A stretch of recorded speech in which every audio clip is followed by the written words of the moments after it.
Jails are actually supposed to rehabilitate a person, not cause him or her to become more angry, frustrated, and feel more hopeless. We need to focus on changing the daily lives of these young people.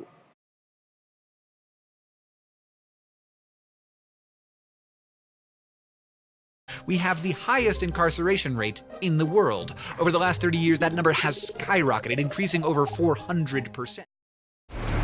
This is America. Don't catch you slipping now.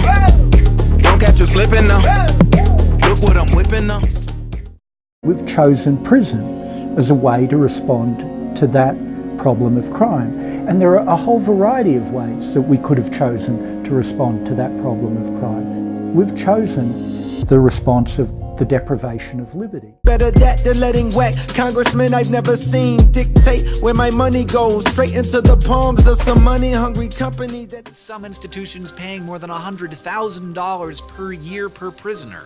Today's prisoners are tomorrow's neighbors, so corrections should probably be the most important piece of the incarceration pie.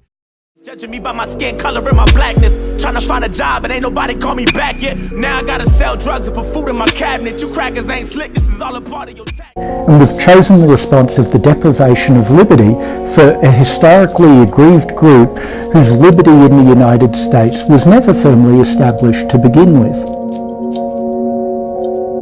So if we think about black men who were born in the late 1970s and who are growing up through the American prison boom of the 1980s and the 1990s, the chances that they're going to serve time in state or federal prison if they dropped out of high school is about 70%. For the pot, I need this shit cooked right. Let's keep that water 400 degrees Fahrenheit. You ever been inside a federal courtroom? Nigga, you ever went to trial and fought for your life? I was provided with a court-appointed attorney. He was just there to represent the state, to sell me out, pretty much, is what happened.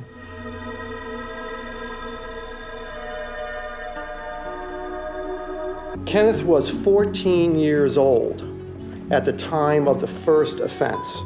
Over the counter, in your face, guns to the head. I'm not sure if Kenneth Young knew the consequences, quite frankly. At that age, they really don't.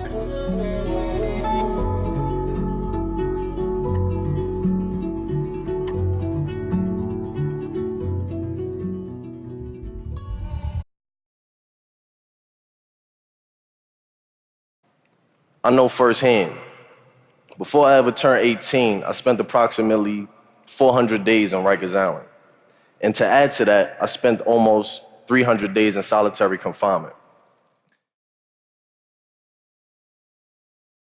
41% of American juveniles and young adults have been arrested by the time they turn 23. Children as young as 13 years old have been sentenced to die in prison. Kids are different. They think differently, they act differently, they should be treated differently in the criminal justice system. It's not making a determination at the age of 14, 15 that you're irredeemable. These COs play a big factor in these young people's lives for X amount of time until a disposition is reached on their case. So why not try to mentor these young people while they're there? Why not try to give them some type of insight to make a change for once they re-enter back into society, they're doing something positive. Negative support really starts with at-risk youth not getting the help that they needed when they were younger or even continuing into the early teen years. This culture of violence takes these young people and puts them in a hostile environment. This is America. Don't catch you slipping now. Don't catch you slipping now.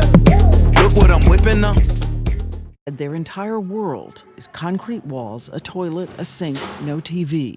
Cut off from most human interaction. Are you dangerous? Nah, I ain't gonna lie. When I first got locked up, I was depressed. I'm like, damn, I felt like killing myself.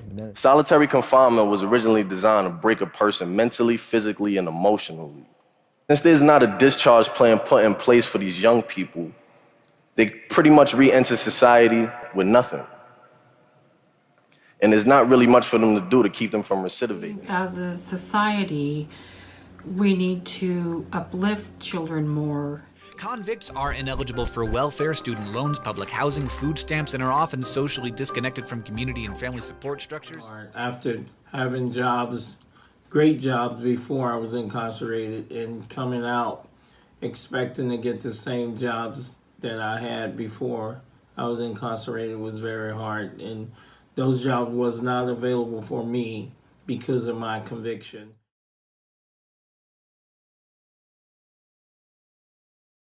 I've been more in prison than in the streets. When, like, recently when I went to the streets, I feel like I was in jail.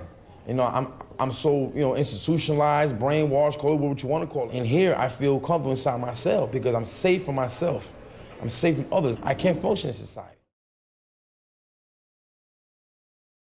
Commissioner Joseph Pott says there is simply no evidence this kind of treatment reduces violence. Long prison sentences have helped to decrease crime, but no more than 25% of the decrease we've seen can be attributed to incarceration.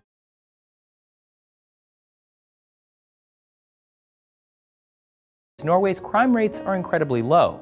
Criminologists who study Norway suggest this may have to do with its progressive stance on justice and rehabilitation. Police in Norway are community-based and trained to de-escalate situations with as few officers as possible. They don't even carry guns.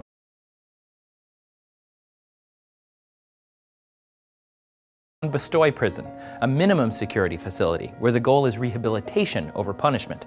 There are reportedly no bars on the windows, kitchens are fully stocked, including sharp knives. Guards and inmates have even developed friendships. The country addresses crime as a social problem and looks to repair the harm caused by crime rather than punish those responsible. The justice system works with other agencies to make sure former criminals are able to find a place to live, a job, and have access to a support system. And these post-prison inmates are still able to use the social safety net in place, which includes healthcare, education, and even a mandated pension.